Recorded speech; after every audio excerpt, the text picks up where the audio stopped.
Donc bonsoir à tous. On va garder, Bonsoir. comme vous voyez, notre invité est arrivé. J'ai même pas Même la, pas quoi. j'ai même pas la surprise de pouvoir le balancer et tout ça parce que problème technique fait que voilà, vous le découvrez directement et paf, ça choque. C'est le chef, il est là. Choc. Donc aujourd'hui, le thème du Domo Café, l'épisode 2, ça sera Enedis. Enedis, pourquoi? Parce que ça intéresse beaucoup de monde, il y a beaucoup d'utilisateurs. Au niveau de la passerelle, etc., c'est vachement utilisé. On va laisser notre ami Mad nous présenter un petit peu le projet, comment ça fonctionne. Moi, je vais découvrir en même temps. Se présenter. Ouais, et se présenter tout d'abord. Et voilà, dis-nous un petit peu ton parcours, comment t'en es arrivé là, pourquoi la domotique, et qu'est-ce que ça t'apporte au quotidien, et puis on parlera d'Enedis. Alors, par où je vais commencer? Moi personnellement, j'ai commencé à faire de la domotique il y a maintenant, quand j'ai acheté dans ma nouvelle maison en fait, donc il y a à peu près 3 ans, 3 ans. Et en fait, j'ai commencé sous JDOM, tout simplement parce que c'était la solution un peu la plus. Quand tu tapes domotique sur YouTube, sur Google en français, premier truc qui tombe souvent c'est JDOM. Je suis parti là-dessus, la solution m'a plu au début, j'ai passé pas mal de temps dessus à peaufiner mes scénarios, tout ça. Et au bout d'un moment, un petit peu lassé de JDOM et en interface un peu basique, des applications mobiles vraiment basiques aussi. J'ai décidé de basculer sur Home Assistant, qui est une autre solution qui est bien connue également et qui est quand même à un autre niveau, je trouve, que JDOM. Si JDOM fait très bien le boulot, hein. Clairement j'avais pas de problème. Tout ce que j'ai fait sur JDOM, j'ai réussi à le refaire sur Home Assistant, et je pense que tout ce que j'ai fait sur Home Assistant, je saurais le refaire sur JDOM aussi. Mais l'interface de Home Assistant est quand même d'un tout autre niveau que celle de JDOM. Mon utilisation. Mais je crois que c'est un peu le cas de tout le monde, l'interface de Home Assistant, pour ceux qui l'ont testé. C'est un peu plus pour des barbus comme vous, merde comme moi aussi. Mais non, pour JDOM, moi j'ai commencé aussi là-dessus, et c'est vrai que c'est très bien pour débuter, c'est assisté. Maintenant, il y a le gros point noir, c'est que tout est devenu payant aussi, t'as presque plus de plugins gratuits, puis l'interface elle est quand même pas top, le dashboard. Après, moi, le payant m'a pas forcément arrêté, dans le sens où, en fin de compte, c'est pas des sommes, des grosses sommes. Non, du tout. Pour une solution où t'as quand même une boîte derrière qui tourne H24, enfin pas H24, 8 heures par jour avec plusieurs développeurs. C'est raisonnable. Et puis moi clairement quand j'étais sur JDOM, j'ai mis facilement plus d'une centaine d'euros sur le store.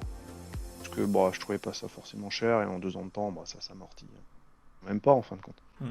Mais c'est plus le fait que Home Assistant était beaucoup plus ouvert, que la communauté était beaucoup plus grande. Après forcément les gens qui ont un peu de mal avec l'anglais vont pas forcément avoir un peu de mal avec Home Assistant, parce que la communauté est quand même vraiment très orientée anglais. Ah bah oui. Passe quoi. C'est pour ça qu'on a des Discord qui sont là pour aider les gens d'ailleurs. Ça fait notre taf derrière. C'est ça. Après, pour ceux qui sont sur YouTube et pas sur Discord, tu peux balancer dans le chat le lien du Discord. Pour ceux qui l'ont pas encore. Moi j'ai un peu de mal, je touche plus au PC, donc je vous laisse faire pour le chat. C'est ça, hein. Je retrouve le lien là. Je vais le faire, je vais le trouver, je vais le faire. Bien. Et donc du coup, je suis basculé sur Home Assistant. Alors pareil, Home Assistant, c'est bien, c'est beau, mais je trouve que la partie automatisation, elle est quand même. Maintenant, c'est un peu mieux avec les blueprints et tout ça. Et à l'époque, il y a maintenant 1 an et demi à peu près, quand j'ai commencé Home Assistant, la partie scénaristique, elle était quand même loin derrière JDOM. Je trouvais très compliqué. Maintenant, c'est pour ça que, en tout cas, moi, dans mon cas, je suis basculé sur Node-RED pour toute cette partie-là. Quand même beaucoup plus évolué et beaucoup plus ouverte. Clairement, seule limite que tu rencontres avec Node-RED, c'est ton imagination, hein, concrètement, et puis potentiellement un peu tes capacités à développer également, parce que c'est quand même beaucoup moins user-friendly que du JDOM, avec la partie scénaristique qui était quand même assez simpliste. Ouais. C'est l'un des gros points de JDOM. Là-dessus, ouais, c'est clair. Moi, c'est ce qui m'a rébuté au début Home Assistant. Vas-y, là, je te laisse. Je pense qu'il y a beaucoup de gens qui, quand ils ont commencé Home Assistant, ils se sont dit oulolo, Déjà, quand on parle de YAML, tout ça, enfin, moi, personnellement, je bosse dans l'IT, donc c'est pas quelque chose qui me pose problème.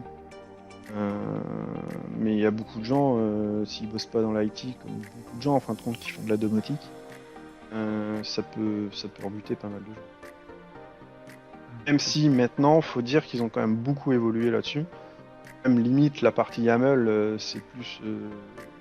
partie legacy, comme ils appellent ça, qui est de plus en plus remplacée par l'IHM en fait, de Home Assistant. Parce que toi, les gens ne le savent pas, mais tu es encore sur une version core de Home Assistant, pas sur HOS. Ouais, typiquement, ouais, parce que déjà, j'aime pas forcément mettre tous mes œufs dans le même panier. Parce que le mode supervisé de Home Assistant, effectivement, ça fait le café, ça fait tout. Mais ton Home Assistant il plante, t'as plus rien qui marche. Moi actuellement, comme je suis en mode core, donc c'est un composant qui est tout seul, qui bosse dans son coin. Si Home Assistant vient implanter, ce qui m'est déjà arrivé plusieurs fois, mes scénarios ils continuent de fonctionner avec Node-RED par exemple. Yes. Donc c'est un des points. Après Node-RED peut tomber aussi, mais pour le coup j'ai eu beaucoup moins de plantes. Enfin j'en ai eu aucun en fait. Node-RED, franchement, j'ai eu aucun. Ça fait 1 an et demi que j'utilise, j'ai jamais eu un seul plantage de Node-RED. Le seul plantage que tu peux avoir, c'est avec les palettes qui sont pourries ou buggées qui te font péter Node-RED. C'est ça. Ah, ça m'est déjà arrivé sur une ou deux palettes, mais en général, tu arrives quand même à débugger. Mais c'est vrai que... et quand tu commences à débugger, parfois ça peut être un peu touchy et un peu compliqué. Mais bon, après, tu y arrives. Hein. Et franchement, à part par contre, j'ai eu Home Assistant plusieurs fois qui, par exemple, j'avais des problèmes avec mes Google Home qui me généraient des bugs, des gros bugs côté Home Assistant, où le Home Assistant ne répondait plus du tout. J'étais obligé de le redémarrer. A priori, c'était un problème de latence que j'avais avec mes Google Home depuis que j'ai changé mon Wi-Fi. Donc c'était pour la partie avantage d'externaliser les services, on va dire, qui t'ont fait basculer sur Node-RED. Et donc, pour la suite, le cas concret.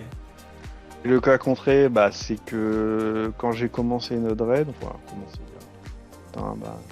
6 mois après avoir commencé Node-RED, Enedis, en gros, nous ont gentiment fermé les API progressivement. Moi, je me suis retrouvé parmi les premiers utilisateurs à me retrouver bloqué. Que je pouvais plus, parce qu'en fait, en gros, ce qui se passait à l'époque, c'est que si tu te reconnectais sur le site d'Enedis, à partir d'un certain moment, ton compte basculait. Du coup, l'ancien système ne fonctionnait plus. Pourtant, tu te connectais pas, il n'y avait pas de problème, c'est ce qui se passait. En fait, il y a des gens qui disaient moi je comprends pas, ça fonctionne toujours chez moi. En fait, c'est parce que ces personnes-là s'étaient jamais connectées sur leur compte sur le site d'Enedis. Du coup, n'ont pas basculé dans le nouveau mode qui fait que l'ancienne méthode ne fonctionnait plus. Et en fait, ça a fini qu'un soir, je savais pas forcément sur le coup trop quoi faire, et je me suis dit tiens, allez, je vais regarder comment ça fonctionne les API d'Enedis. Je vais créer un flow sous Node-RED qui en gros s'occupe de faire les appels. J'ai réussi à sortir une première version le soir même quasiment, qui était fonctionnelle. Bon après j'ai encore fait quelques trucs derrière pour l'améliorer bien sûr. Mais ça a été assez rapide en fin de compte à mettre en place. Le plus long, ça a été de faire valider auprès d'Enedis mon entité juridique, parce que je suis pas, à la base, je ne suis pas une société. Un particulier qui fait ça le soir chez lui avant d'aller au lit. Et pour faire ce que je fais avec Enedis, enfin ce que j'ai fait pour mettre en place la passerelle Enedis, il faut obligatoirement avoir une entité juridique pour passer un contrat avec eux. C'est ce qui fait que nous, simples particuliers, on ne peut pas utiliser ces fameuses API. Moi, j'ai développé le flow, d'abord en mode bac à sable, ça fonctionnait sans problème, et ensuite, là-dessus, merci ma société, ma SS2I, ma société de service, parce que j'ai été le voir, j'ai dit écoute, j'ai un petit projet perso, j'aimerais bien mettre en prod, mais je ne peux pas parce que je ne suis pas un professionnel, et du coup, est-ce que tu serais me prêter ton sirette? Après, je m'entends très bien avec eux, ils sont cool et tout. Je les connais depuis 15 ans maintenant, donc voilà. Sans contrepartie. Sans contrepartie. Et du coup, ouais, bah après, c'est la SS2I dans laquelle j'ai commencé à travailler en fait il y a 15 ans, informatique. Donc j'avais bossé 6-7 ans chez eux pour. Voilà, je commençais l'informatique, c'est eux qui m'ont appris pas mal de trucs au début. Ensuite, j'étais voir autre chose parce que bon, à l'époque, je bossais en interne, et en interne, bah, t'es vite bloqué, enfin, t'es forcément devenu à faire le tour et t'ennuyer en quelque sorte. C'est pour ça que je suis parti de chez eux et je suis revenu chez eux 10 ans plus tard, enfin non 7 ans plus tard. Là, je suis de nouveau chez eux. Et ben, je suis toujours resté en bon terme avec eux et en gros, je lui ai demandé, il m'a dit pas de problème, tiens, je m'inscris, voilà mon cigarette, c'est parti, c'est en prod. Du coup, bah, je peux requêter officiellement les API d'Inelis. Donc en fait, ces fameuses API, c'est quoi? Bah, c'est exactement les mêmes API que votre fournisseur d'électricité, que ce soit EDF, Énergie Leclerc ou autre fournisseur d'électricité, appelle pour vous facturer en fait. Donc ce qui se passe, c'est que eux, en gros, ils ont un cron qui tourne tous les nuits, qui va faire l'appel sur votre compte et qui va récupérer votre consommation. Ils vont la stocker chez eux, chose que moi je ne fais pas. Je ne veux pas forcément faire d'ailleurs, c'est ce qui implique quelques problèmes qu'on rencontre à l'heure actuelle. Donc eux ils stockent ça chez eux et derrière donc ils ont votre consommation et derrière ils vous facturent avec ça. Moi je ne facture rien du tout bien sûr, je mets juste à disposition les informations. Et en fait ce qui se passe pas mal, l'un des problèmes que je rencontre, enfin, le plus gros problème que je rencontre actuellement sur la passerelle, c'est la limitation que j'ai pour appeler les API d'Inelis. Parce qu'en fait, comme il fonctionne en mode où on fait... En gros, pour Enedis, il considère qu'on doit faire un seul appel par jour, maximum par utilisateur. Pourquoi? Parce qu'en fait, typiquement, quand votre fournisseur d'électricité, ce qu'il fait, c'est que lui, tous les jours, il fait un appel, il récupère votre conso, il la stocke chez lui. C'est pour ça que eux, ils considèrent qu'un appel par jour, c'est largement assez. Sauf que nous, en tant que particuliers, et qui avons des solutions domotiques à la maison, bah, on peut être amené à faire plusieurs appels pour récupérer un historique de consommation. Et c'est ce qui fait qu'on atteint des seuils qui sont fixés par Enedis. Et sachant que de base, déjà, Enedis me limite à 5 appels par seconde. Sachant qu'actuellement, je tourne en moyenne à entre 3 et 4 appels par seconde. Donc là, ils vont encore nous brider en plus sur cette partie-là parce qu'ils s'aperçoivent qu'on fait trop d'appels. Mais c'est pas que moi en fait qui vont brider, c'est tout le monde, tous les clients. Parce que l'instabilité générale qu'ils rencontrent, les API rencontrent a priori, c'est que leurs API sont surchargés. Ils n'arrivent pas à tailler ce qu'ils font. Je pense qu'ils veulent pas mettre des infrastructures très costauds pour supporter la charge. Ce qui fait que j'ai dû, moi en tout cas de mon côté, limiter à 10 demandes par jour. Ça embête pas mal de monde, je le sais, j'en suis conscient, mais le problème c'est que si je fais pas ça, demain Enedis pourrait mettre fin à mon contrat parce que en gros ils jugent que je consomme trop et que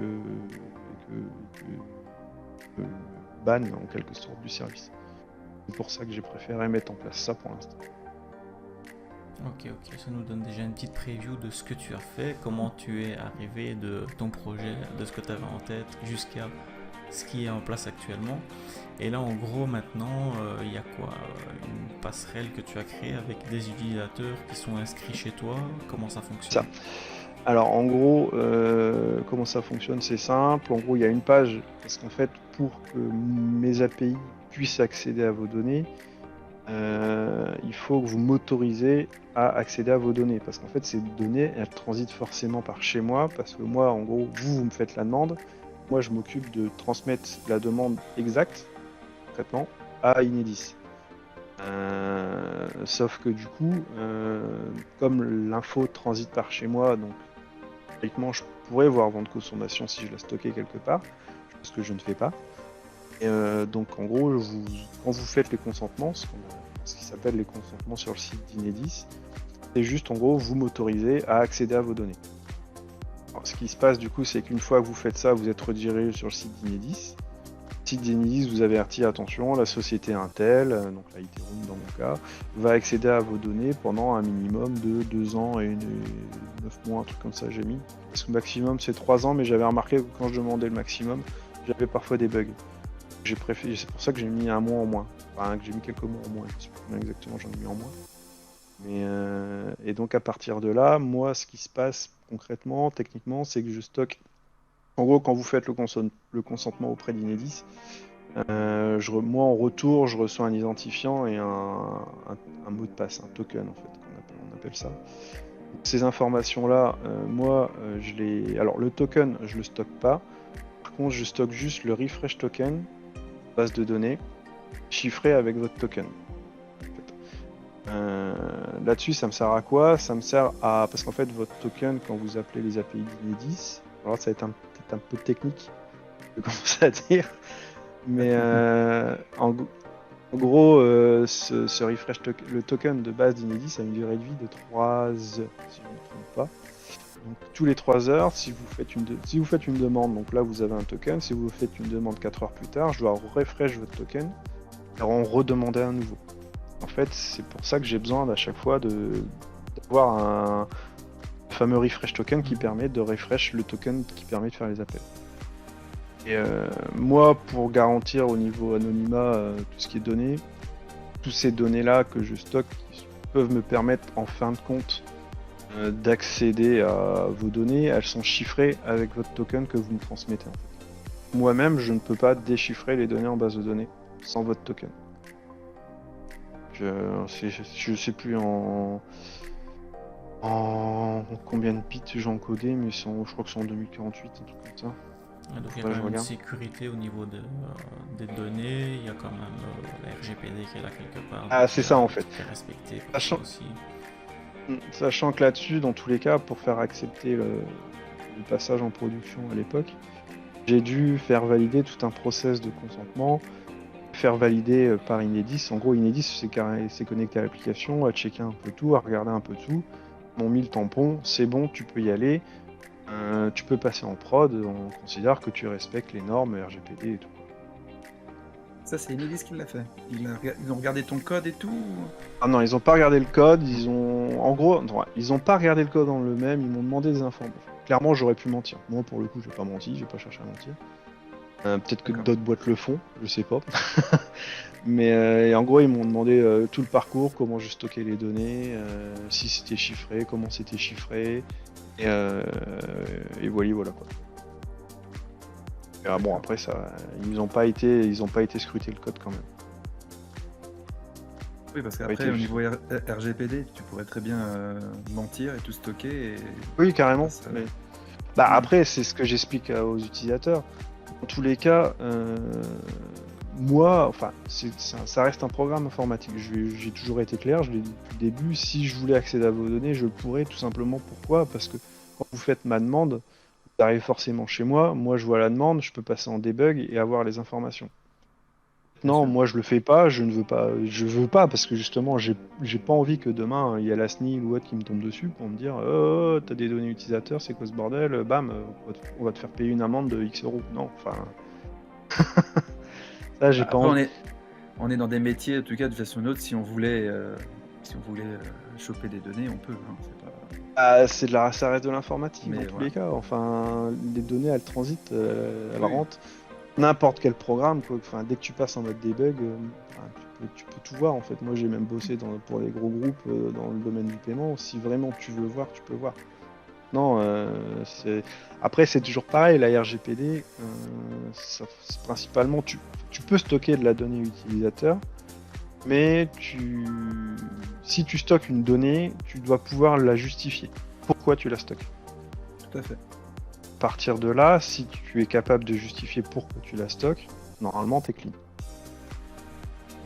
Et que tu la stockes que pour ça, et pas pour d'autres choses.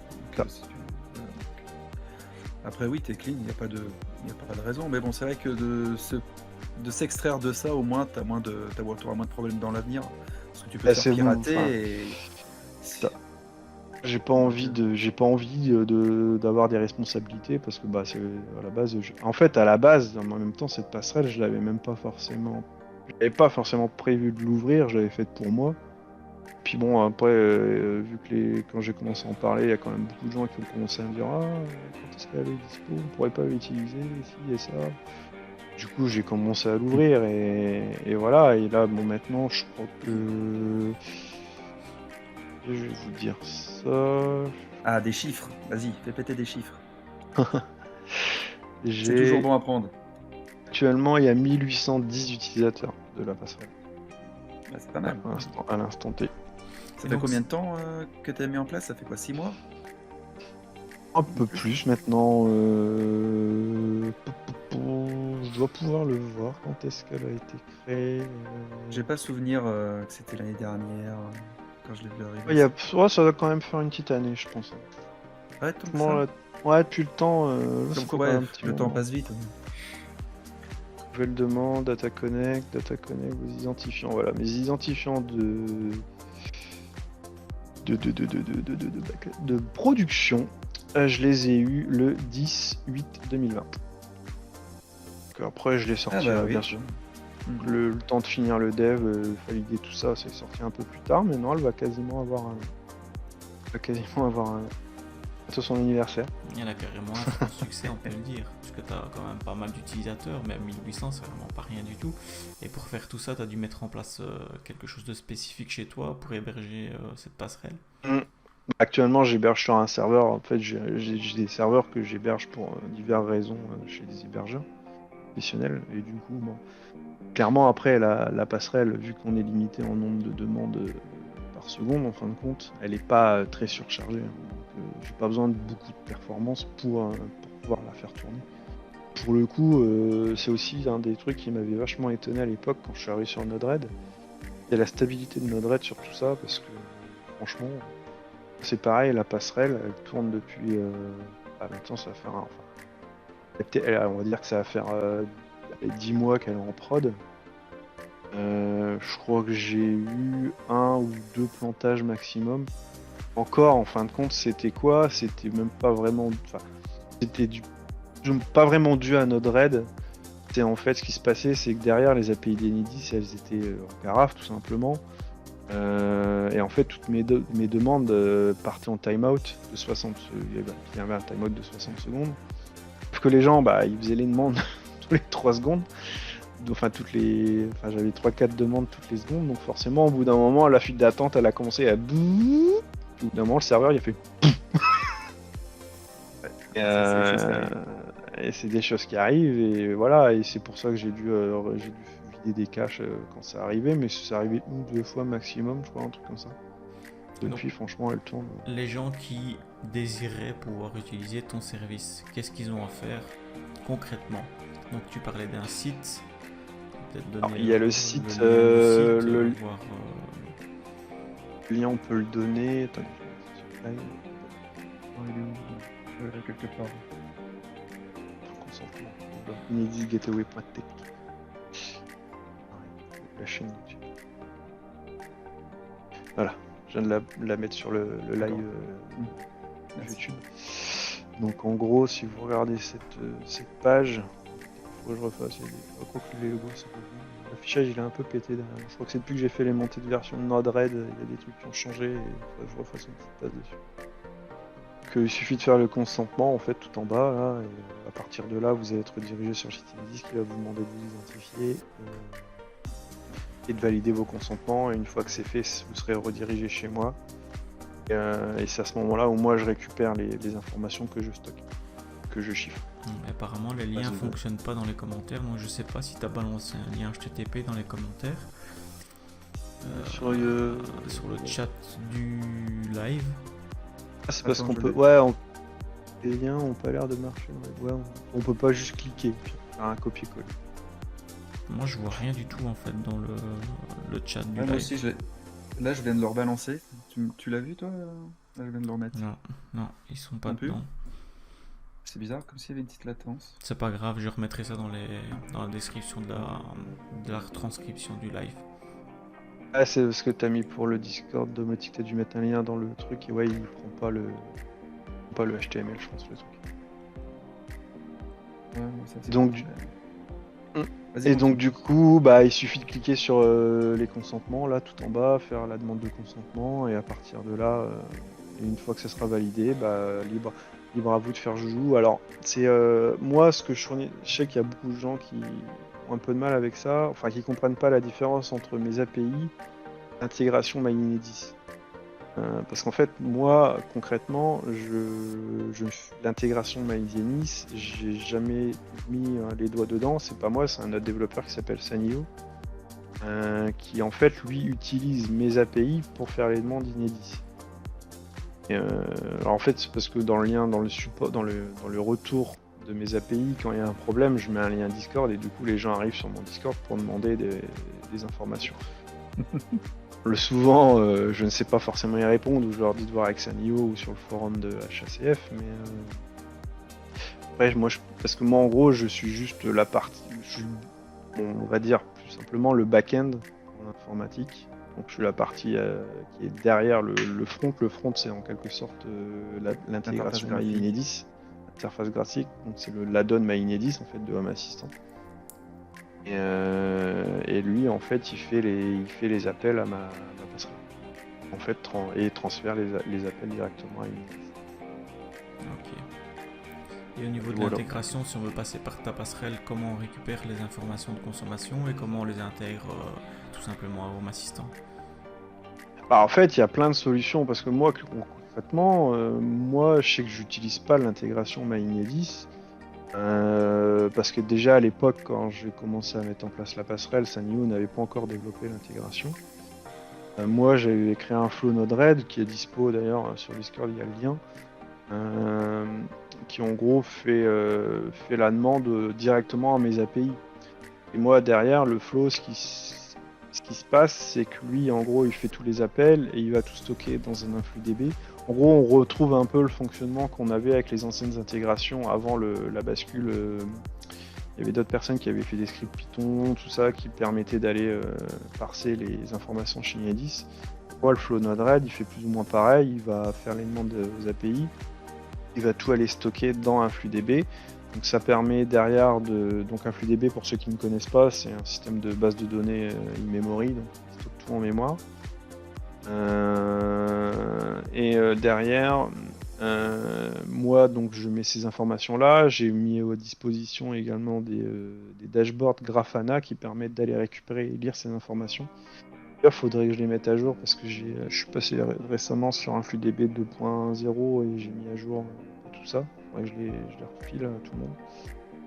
Et donc en fait, moi, c'est quoi ce flow? C'est juste un flow qui gère l'authentification de mes API et qui fait les appels et ensuite enregistre tout dans un flux DB. Ensuite, il y a quelques informations que j'envoie directement dans MQTT qui me permet d'afficher des informations direct comme le nom d'utilisateur. Ça, je l'ai pas mis forcément dans le flow que je partage, mais le nom d'utilisateur de la passerelle. Comment dire, ouvrir, ce sera plus simple. Donc ma consommation hebdo, mensuelle, annuelle, ma puissance, mes heures creuses et mon dernier changement de tarif. Donc toutes ces informations là, elles sont montées parce que ça a un désavantage aussi en plus qu'on a avec cette passerelle là qu'on n'avait pas forcément avant. C'est que comme c'est les API officielles, on peut récupérer beaucoup plus d'informations qu'on pouvait avant. Typiquement, avant, on devait renseigner nous-mêmes nos heures pleines, nos heures creuses. Là, les API, elles peuvent vous le dire en fait. Il suffit de faire la demande et elles vont vous répondre. Il suffit de faire une demande de type contrat. Et derrière, la passerelle va vous répondre vos informations, vos contrats, donc donner dernier changement de tarif, vos heures creuses, votre puissance souscrite, tout ça. Okay. Parce que les gens ont tendance à utiliser ce que fait, je pense, Sanyo, c'est uniquement parce qu'en fait,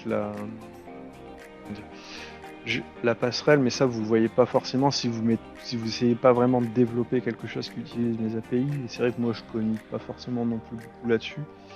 C'est attendez, je vais ouvrir la page pour vous. Parce que je me rappelle plus exactement tout. Hop.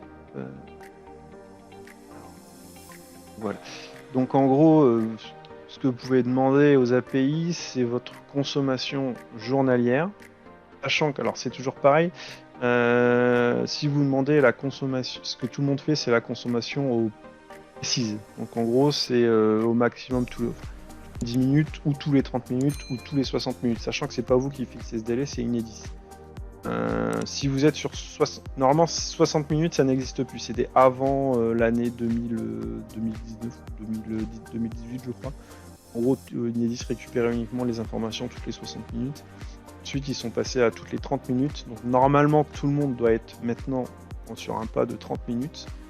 Et vous pouvez passer potentiellement sur un pas de 10 minutes, mais c'est pas vous qui choisissez, c'est Enedis qui, en gros, passe sur le pas de 10 minutes si jamais Enedis détecte un défaut chez vous. Alors, je sais pas ce qu'ils veulent dire par défaut, je sais pas, j'ai pas plus d'informations, sachant que moi, je suis sur le pas de 10 minutes depuis maintenant, depuis que j'habite ici. Je sais pas pourquoi. Alors, est-ce qu'ils ont détecté un défaut chez moi? J'en sais rien. Ou que je consomme trop et pour que je fais tourner une centrale nucléaire chez moi? J'en sais rien. Mais et voilà. Donc en gros, moi je demande. Donc en gros, il y a ce mode-là que tout le monde utilise, qui est on appelle la consommation précise. Elle est limitée à une demande de 1 semaine. En gros, si vous faites une si c'est ça, c'est 1 semaine. Donc en gros, si vous faites une demande détaillée, vous pourrez au maximum dans une seule demande récupérer 1 semaine de données. Ce qui fait que si vous faites uniquement ce type de demande, vous allez vite atteindre les 10 demandes par jour. Si vous voulez récupérer l'historique sur 1 an, vous allez récupérer au maximum 10 semaines sur votre historique. Donc le truc, voilà, on peut s'imaginer. Savoir que donc c'est pour ça qu'après, mais les gens l'utilisent pas parce que les gens cherchent plutôt le mode détaillé en général, c'est que il existe le mode consommation journalière qui elle peut faire des demandes et récupérer une information sur le mois complet. Par contre, vous n'aurez pas le détail de, par exemple, si vous voulez voir vos heures pleines, vos heures creuses, vous le saurez pas parce qu'en gros, vous allez juste avoir votre consommation à la journée. Et pour remonter un historique, ça peut être plus pratique parce qu'au moins vous faites une demande et vous pouvez récupérer en une journée 30 fois 10 jours. Ça va beaucoup plus. C'est contraignant ce qu'ils ont mis en place quand même. Après, c'est toujours pareil, c'est pas des trucs qui sont orientés, qui sont pas prévus pour une utilisation pour les particuliers. Donc je pense qu'ils ont pas cherché à faire quelque chose de simple, on va dire. Et c'est dommage parce que avoir mis du Linky et de pas donner la possibilité aux particuliers d'avoir leur historique, c'est un peu bizarre. Après le truc c'est que maintenant, en fait, ils le proposent indirectement, mais comme en gros ces API là sont orientées très pro, en théorie ces informations là c'est pas inédit de les mettre en place, c'est à votre fournisseur d'électricité en fait. C'est lui qui doit derrière vous permettre, c'est ce qui se passe d'ailleurs avec, je sais que moi actuellement je suis chez Énergie Leclerc, et eux ils me proposent de carrément basculer mon contrat en temps réel. En fait je suis plus facturé au mois, et j'ai plus un, comment dire, actuellement par exemple, je vous dis au hasard, je paye 0,015 € du kilowatt. En fait, là ils en sont arrivés à un mode où le prix de l'électricité varie tous les jours et vous payez en temps réel ce que vous consommez. Je sais plus comment ils appellent ça. Et du coup, là-dessus, vous avez une application mobile qui est derrière et qui va vous permettre de piloter en temps réel et de savoir en temps réel ce que vous payez de votre facture d'électricité. Et donc du coup, ça, c'est pas Enedis qui fournit cette information et qui permet de faire ça, c'est pour le coup, c'est mon fournisseur d'électricité. Et eux, normalement, doivent vous mettre à disposition tout ça. Oui, mais ils mettent à disposition, on va dire, sur leur interface à eux, et on n'aura pas d'interface, il n'y aura pas de passerelle domotique à l'heure actuelle. C'est un peu après, c'est toujours pareil, je pense que puis ça reste de l'historique. Si les gens veulent vraiment parce que c'est toujours pareil, les gens se plaignent qu'il n'y a pas de temps réel. Oui, non, il n'y a pas de temps réel. Si les gens veulent vraiment une consommation de temps réel, c'est ce que je dis régulièrement également sur Discord, bah là il faut installer un petit boîtier sur votre module, sur votre compteur Linky, et là vous allez voir votre consommation en temps réel.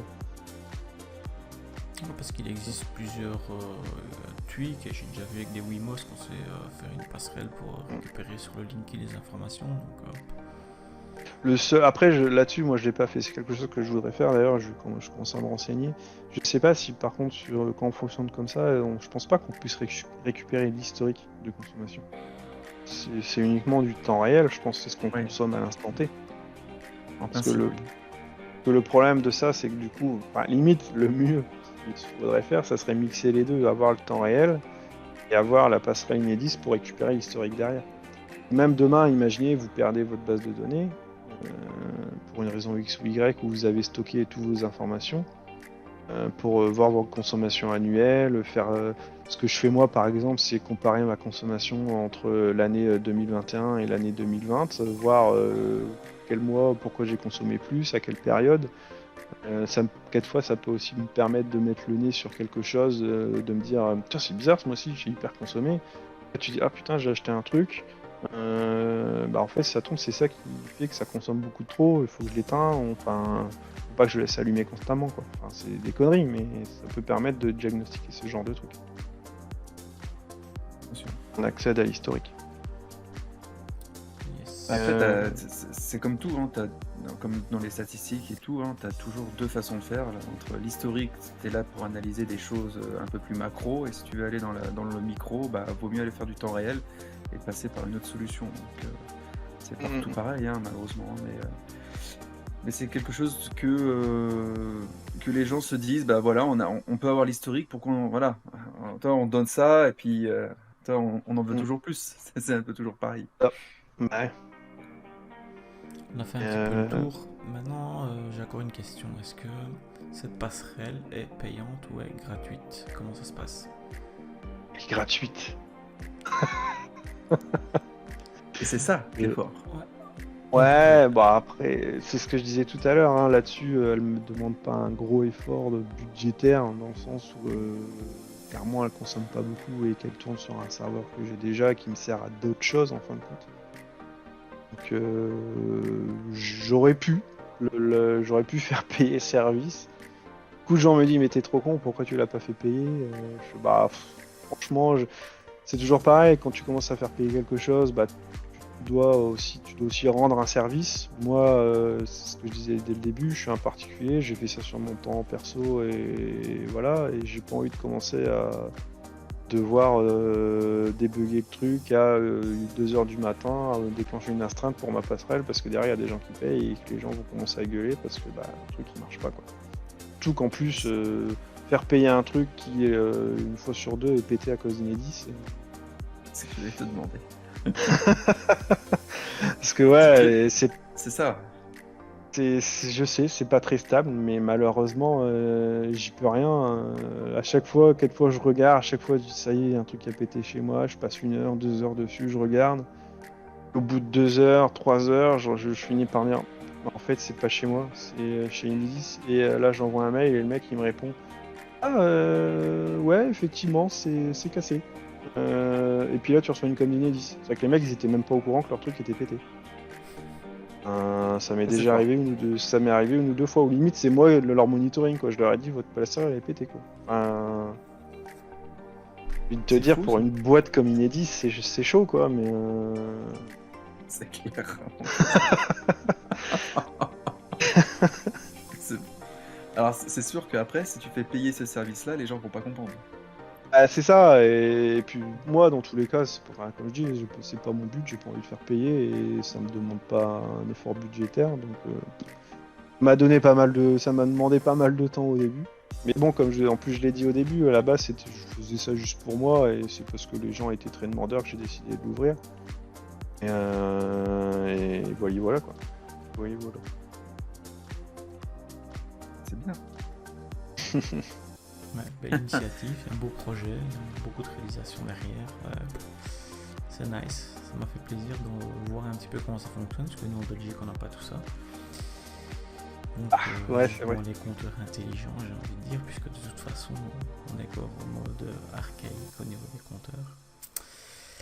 Après, c'est peut-être bien ou pas bien, hein, parce que si tu regardes en France le nombre de polémiques que tu as sur les compteurs Linky, parce qu'en fait, il y a beaucoup de gens qui se plaignent du Linky en France, parce qu'il y a des gens qui se retrouvent par exemple avec des factures, ils installent le Linky et ils se disent ah putain, j'ai reçu une facture de 4000 euros.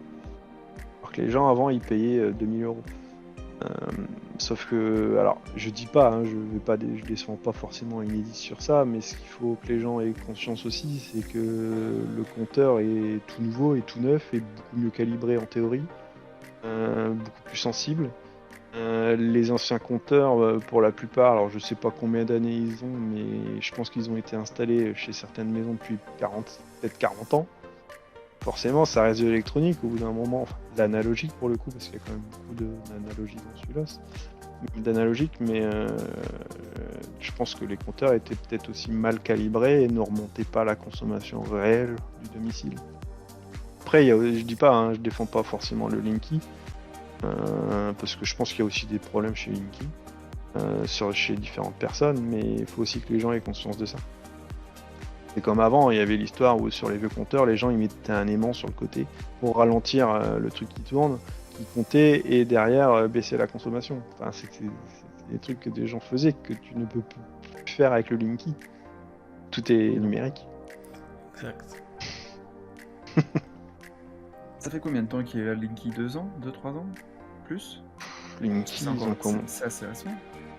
Je pense qu'ils ont commencé à installer il y a 3 ans. Il y a déjà un petit moment qu'ils ont commencé à installer. Non, il y a plus que ça, parce que moi, installé avant que j'achète cette maison, j'étais en location dans une autre maison, et donc il y a plus de 3 ans que j'ai la maison, ça va faire 3 ans, et ils étaient venus me l'installer dans l'ancienne maison, dans la maison où j'étais en location. Et donc, pour moi, il y a déjà au moins, je pense que ça doit déjà faire au moins 4-5 ans qu'ils installent des Linky. Ça s'est quand même plutôt bien intensifié ces dernières années. Bon, il y avait le Covid malheureusement, mais... Ah ouais, et puis il y a aussi Gaspard, hein, qui est derrière aussi maintenant, qui est l'équivalent du Linky pour gaz. Et alors là-dessus, pareil, on me demande quand est-ce que tu vas faire une intégration Gaspard. Bah le problème c'est que déjà j'ai pas le gaz, j'ai pas la motivation extrême de le faire parce que ça demande quand même pas mal de temps. Et en plus, j'ai regardé vite fait, et en plus, tu vois, ils se sont pas concertés. En gros, faut que je redéveloppe tout pour m'adapter à Gaspard. Rien de compatible. Donc, faut refaire une passerelle de A à Z. Et j'ai pas encore eu le courage de le faire. Ah bah c'est sûr qu'après une première expérience qui est pas forcément facile. Après, je sais pas si les API de Gaspard se plantent moins que les API d'Enedis, mais c'est qui Gaspard, dire. Ça c'est de GRDF qui s'occupe. Je sais même pas qui s'occupe du déploiement de Gaspard. Ouais, alors, si c'est ça, c'est GRDF. Ouais, pour info, le Linky, ça a commencé fin 2015, l'installation. Ouais, bah ça m'étonne pas, ouais, c'est à peu près ça. Ça fait quand même 6 ans bientôt. Et on entend... Enfin, après... Après, c'est toujours pareil. Puis nous, t'as aussi beaucoup de polémiques, parce que là, au début, ils disaient c'est gratuit, maintenant c'est payant. Enfin, ils vont les facturer aux utilisateurs, mais c'est gratuit. L'État a dit non, mais non, vous allez rien payer, ça sera pris en charge. On sait pas, clairement, on sait pas comment ça va se passer, parce que bon, depuis le début, on nous dit que c'est gratuit, après c'est payant. Et puis... en plus, comme on ne laisse pas le choix à l'utilisateur, force à installer un truc qui en plus te le fait payer. Enfin, je comprends que les clients soient un peu énervés contre ça, on va dire. Après, c'est aussi une stratégie de la part de Enedis, hein, de renouveler son, on va dire son parc, comme on dit chez nous, mais c'est pas qu'il laisse le choix, c'est qu'en principe, si j'ai bien compris, ça leur appartient normalement. Donc, bon. En théorie, ouais, ça leur appartient. Mais le compteur ne nous appartient pas en tant que particulier. Il appartient au réseau. Donc, à partir de là, obligé n'est pas forcément... voilà, il renouvelle, il passe sur quelque chose peu plus intelligent en principe. Ça. Et qu'est-ce que j'allais dire On a déjà dit pas mal, tu dois avoir soif. Ça va. Donc j'ai dit dans le chat. Est-ce que tu as un lien est-ce qu'il y a un moyen de faire des dons à ce monsieur? Oui, bah il est sur la. Alors il est un peu caché Voilà. d'ailleurs. Il est Donc, sur la page des consentements, il est tout en bas. Il y a faire un don, Voilà. ça passe par PayPal. Il y Voilà. a quelques gens qui m'ont fait des dons. Voilà, moi dès que je le mettrai en place, je te ferai un don, t'inquiète pas. Mais j'ai pas encore mis en place. À chaque crois fois, que je j'ai- regarde si tu veux, à chaque fois je regarde les Chanel, je fais putain, il y a toujours des problèmes avec Enedis, je verrai dans 2 mois. Et puis ça fait 1 an que c'est comme ça. Et faut que je le fasse un jour. C'est des aléas. Bah, après, j'espère qu'un jour ça va être plus stable. Mais après, je sais pas ce qu'ils vont me dire. Là, comme là, on était à 5 demandes par seconde et ils vont me dire on va vous passer à 2 demandes maximum par seconde. Déjà là, ça va commencer à poser problème parce que sachant que moi actuellement je tournais à 3-4 par seconde, s'il me bride à 2, ma file d'attente elle va commencer à s'allonger et je vais devoir forcément cliquer les utilisateurs. C'est continuellement que tu as 2-3 requêtes par seconde là? Moyenne, ouais, ça tourne à peu près à ça. Ouais. Sur 24 heures, tu as 2-3 Maintenant, en fait, je les avais avant. Maintenant, je les ai plus, je pense, depuis que j'ai la limitation à 10 par jour. Avant, quand je limitais pas à 10 appels par jour, ouais, je tournais à. Avec ma file d'attente, je tournais à 3-4 appels par seconde. Bon, allez, en moyenne, je tournais à 3 appels par seconde. Ta file d'attente, elle doit être énorme à chaque fois. Bah, quand je tournais à 3, non, ça allait encore. Encore. Parce qu'en fait, c'est souvent par pic. Donc, Logique. donc du coup, elle se remplit. Puis après, c'est toujours pareil. Je sais pas comment, par exemple, sur l'intégration, comment c'était géré sur ma Enedis. Vu qu'il y a des timeouts. Si je mets en file d'attente et que toi ta demande elle va mettre 3 minutes à se traiter et que derrière ton client Enedis a un timeout de 60 secondes. La demande, tu vas faire la demande, moi je vais te l'envoyer 3 minutes plus tard, et sauf que ma Enedis il a déjà fermé la connexion parce qu'il a attendu les 60 secondes. Là-dessus je sais pas comment ça fonctionne. Bon après pour l'instant j'ai pas, même dans les périodes même quand il y a des grosses demandes pendant typiquement des trucs bêtes à 1h du matin où les crônes se lancent pour pas mal d'utilisateurs, je n'ai pas souvenir d'avoir des gros pics de grosses files d'attente. Je peux le voir ça d'ailleurs. Donc tu peux, t'as quand même des creux où tu as par exemple 0 secondes, t'as 0 appel dans la. Depuis que j'ai la limitation, oui. Mais avant, non. Avant, je l'en avais toujours. Typiquement, moi là, j'ai des gros pics tous les jours entre 10h et 10h30. J'ai un nombre d'appels qui est assez ahurissant par rapport à d'habitude. Je sais pas pourquoi, mais tous les jours à cette heure-là. Bizarre d'ailleurs. À 10h30 du matin? Ouais, entre 10h et 10h30 du matin, j'ai des pics de consommation. On a une question Bizarre. dans le chat. La question du jour, qui va élucider ça? Pourquoi à 10h30? C'est étonnant. Tu m'aurais dit 22h30, j'aurais dit c'est les gens qui lancent. Après, justement, j'en parlais avec Sanio tout à l'heure et il me disait qu'il y avait un souci sur des timeouts. En fait, il m'a envoyé un message hier, le 14 juillet.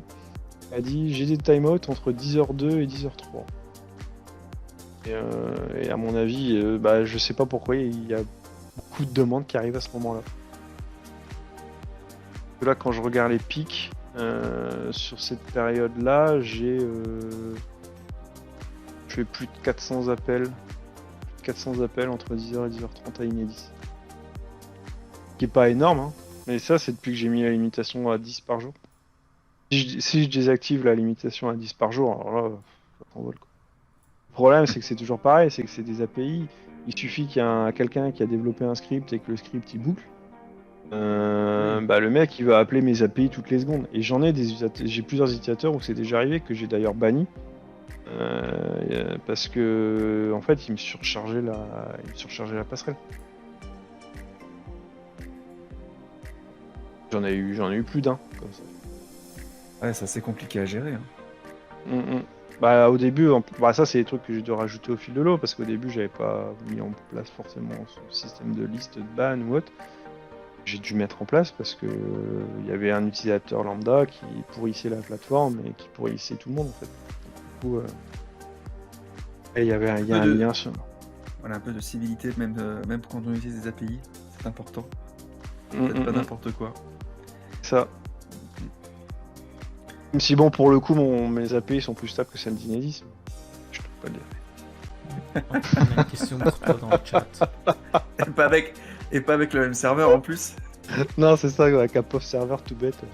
Bah, après, c'est pas la même demande non plus, parce que moi, je suis juste un passe-plat.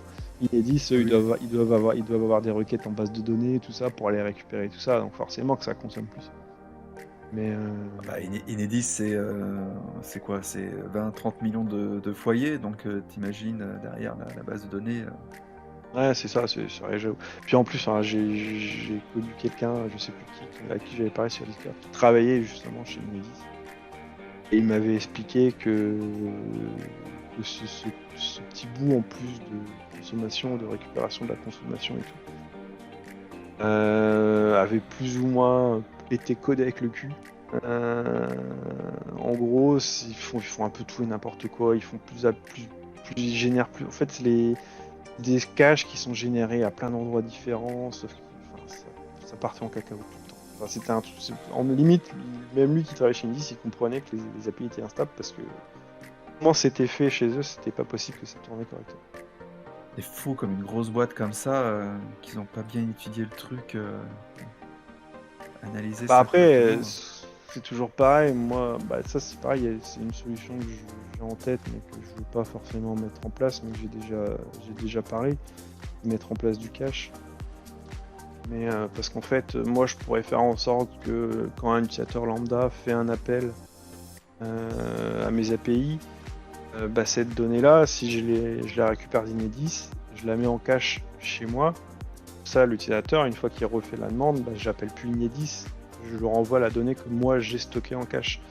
Le problème de faire ça, c'est toujours pareil, c'est que ça m'oblige à stocker de la donnée utilisateur. Oui. Chose que principe de base. C'est ça, et moi, Inedis me demande de faire ça. Ils m'ont dit, est-ce que tu peux mettre en place du cache? Je leur ai dit que moi, c'est pas le but. Je veux pas commencer à stocker des données utilisateurs. Après, c'est en cache, tu peux peut-être anonymiser, peut-être que c'est plus difficile. Dans tous les cas, même si je le mets en cache, je peux le mettre en base de données, et derrière, tout est chiffré. Et ça m'oblige quand même à stocker de la donnée. C'est la même chose, parce que là, si tu stockes, il faut que derrière la puissance de calcul se fasse aussi, hein, derrière. Parce que là, tu risques de stocker de plus en plus. Enfin bon, là, tu rentres dans une autre dynamique, je comprends tout à fait. Ça. Et ça serait une potentielle future évolution. Peut-être que... je sais pas encore. Je sais pas encore si je vais le faire ou pas. Moi, si je fais ça, bon, au moins, on serait plus limité à 10. Enfin, je pourrais, en théorie, enlever la limitation à 10 appels par jour. Et, vu que derrière, en théorie, on aurait beaucoup moins de demandes chez Inedis. Dans quel cas ça arrive? Parce que généralement, quand on fait une demande, pourquoi on la referait dans la même journée? Typiquement, ce qui se passait avec... Là, alors maintenant, Sanio, il a beaucoup bossé sur l'intégration. Mais au début, ce qui se passait au début, c'est qu'à chaque fois qu'on rebootait Home Assistant, je voyais qu'il y avait Home Assistant faisait une vingtaine d'appels API. T'imagines, sur une fois le nombre d'utilisateurs, chaque fois qu'il y a quelqu'un qui s'amuse à rebooter Home Assistant, chose que tu fais jamais sur Home Assistant, tu te retrouves avec des demandes et des demandes et des demandes à tour de bras. Ça explose, quoi. Ça. Et là-dessus, il a bien bossé. Normalement, alors moi je l'utilise pas, mais il m'a dit qu'il a quand même pas mal Enfin, il a réussi à mettre lui du cache. Du coup, l'avantage que ce soit lui qui ait mis en place le cache, c'est que le cache il est stocké sur votre Home Assistant. Il n'est pas stocké chez moi. Donc, du coup, moi, RGPD, tout ça, je suis bon. Et voilà quoi. Alors, je sais pas comment il a fait parce qu'au début on m'avait dit que c'était pas possible sur Home Assistant de stocker de la donnée, du cache. Que là, a priori, il a réussi. Alors peut-être dans les futures évolutions, dans les évolutions qu'il y a eu dans Home Assistant. Après, les intégrations, c'est du Python, donc en principe, tu fais un peu ce que tu veux. Je sais pas. Là-dessus, ouais, c'est du Python, mais peut-être comme assistant empêcher le fait de stocker des données en local, ou peut-être qu'il a juste généré un fichier JSON en local qui stocke tout. Je sais pas. Je sais pas comment il a fait là-dessus. D'accord, c'est intéressant. Bon. Mais normalement, alors là, ce qui peut se passer, et c'est pour ça que les utilisateurs parfois ils atteignent les limites, c'est que par exemple si tu viens d'installer l'intégration Mail.10, en fait l'intégration va faire énormément de demandes pour générer en gros l'historique et tous les calculs de l'historique qui sont affichés sur l'intégration. Et du coup là forcément, vu qu'il fait pas mal de demandes, les 10 appels sont vite atteints. Sauf qu'en fait, normalement, si l'appel a déjà été fait et qui a été success, il sera plus refait. Résultat, normalement, le lendemain, les appels ils vont se refaire. Ceux qui se sont passés correctement ne seront plus faits. Ceux qui ont été en échec vont se faire. Résultat, au fil des jours, tu devrais remonter l'historique. Plus avoir le message des appels de la limite des 10 appels par jour. N'empêche pas que ça fait quand même un pic quoi qu'il advienne au début. C'est ça. Quoi qu'il advienne, je crois qu'il m'a dit que normalement normalement en 2 jours ça devrait être bon parce que je crois qu'il m'a dit qu'il y a 16 appels. Si je dis pas de bêtises. 16 ou 20 appels. On vient d'installer l'intégration. Forcément, si vous venez d'installer l'intégration, forcément vous allez dépasser les 10. Non, normalement, le lendemain, voire le surlendemain, ça devrait être bon. D'accord. Moins que derrière, alors comme je sais pas comment il gère le cache, si vous venez à vider ce fameux cache, d'une façon je sais pas comment, vous faites plusieurs jours pour réinitialiser toutes vos données. Ouais, ça serait intéressant de voir cette partie-là un jour. De l'intégration, comment il gère le cache. Mais bon, après, c'est du Python, après, tu fais un peu... Mais ouais. Et après, comme je disais, après il y a cette fameuse intégration et après on peut très bien faire par Node-RED. Moi, ce que j'ai fait dans Node-RED, c'est que les informations, je les balance dans MQTT, comme je disais tout à l'heure. En fait, je balance tout dans MQTT. Et derrière, Home Assistant, j'ai fait un bloc en Markdown tout bête avec des tableaux et qui affiche les informations que mon flow envoie dans MQTT. C'est de Voilà. En plus, l'avantage du Markdown, c'est que tu fais l'affichage que tu veux. Et puis voilà quoi.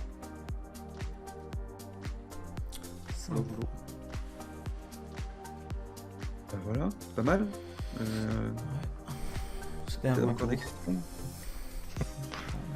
Bon, pour moi, on a rattrapé les 20 minutes qu'on a perdu dans le dernier. S'il y a des questions dans le chat, donc je vais reprendre les questions dans le chat. C'est donc cette limitation chez toi qui fait que nous avons une visibilité non continue dans HA. Il y a une visible non continue dans HA, c'est-à-dire je comprends pas forcément la question. Je sais pas, j'utilise pas donc je sais pas dire. Et sinon sur les périodes de pic chez toi, peut te limiter encore passer à 5 vers 10 heures. Donc je suppose que c'est pour éviter d'être engorgé. Depuis que je pourrais tu passer encore 5 vers 10 heures. On va tout est demande AM.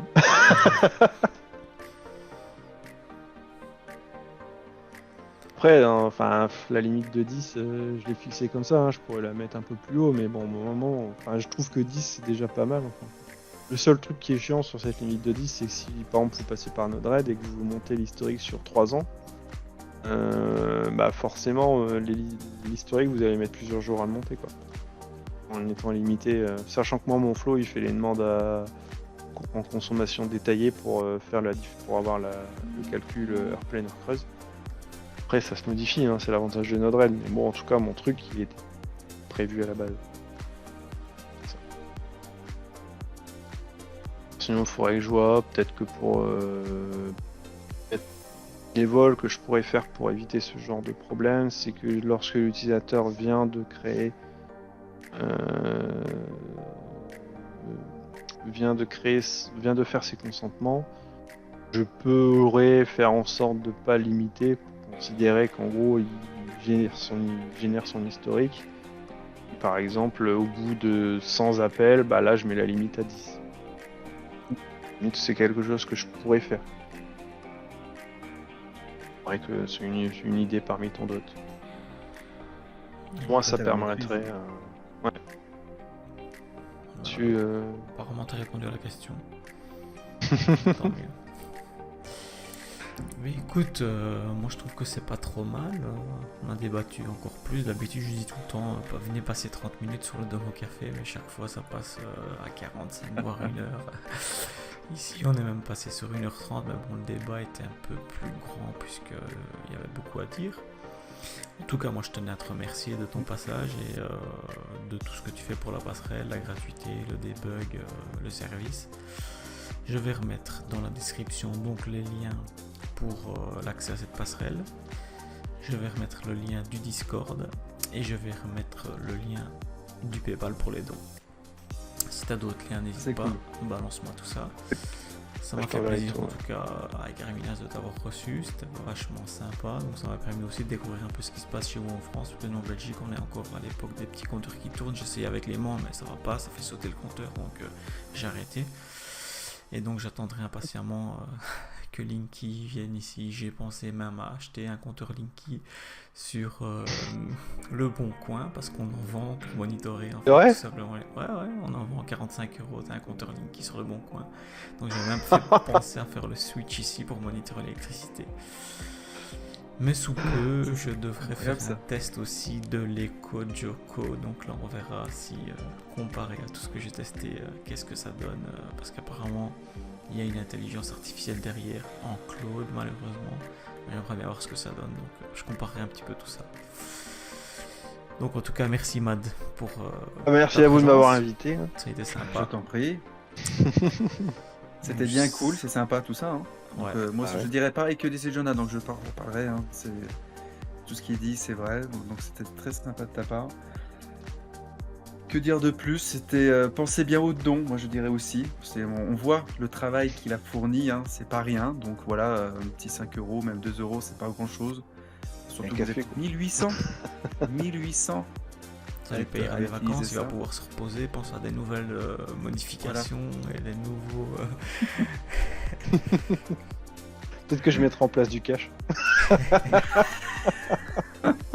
Donc voilà, si vous voulez du cash, vous allez sur la page de dons. Ça, si vous voulez du cash, merci. Allez, c'était cool. Bon, bah, ouais, c'est cool, c'est très très intéressant. C'est toujours très intéressant de voir les projets derrière. Ouais. Ça aurait été pas mal aussi de faire un Domo Café sur Home Assistant, mais trouver un français, ça va être plus compliqué. Ça va être compliqué, ouais. Par contre, ce qui aurait été bien, c'est d'avoir justement, je ne savais pas, cette personne qui développe pour MyInedis. On aurait pu voir un petit peu. On aurait pu lui demander, je pense. C'est vrai, je savais pas non plus. Et on aurait pu ça aurait été cool en fait de l'inviter après coup. Ouais. Moi, je sais pas ce que je dis, Armad. Ah, moi, franchement, j'y ai pas pensé. Mais c'est vrai que moi, je communique beaucoup avec lui parce que sur l'intégration, en fait, pour justement essayer de régler les différents problèmes et que les utilisateurs soient pas frustrés, voir un truc qui marche pas, quoi, tout simplement. Bah mais c'est dommage parce qu'on voit que lui aussi a certainement dû se casser la tête et c'est vrai que ça aurait été intéressant de l'avoir aussi en parallèle avec vous deux là.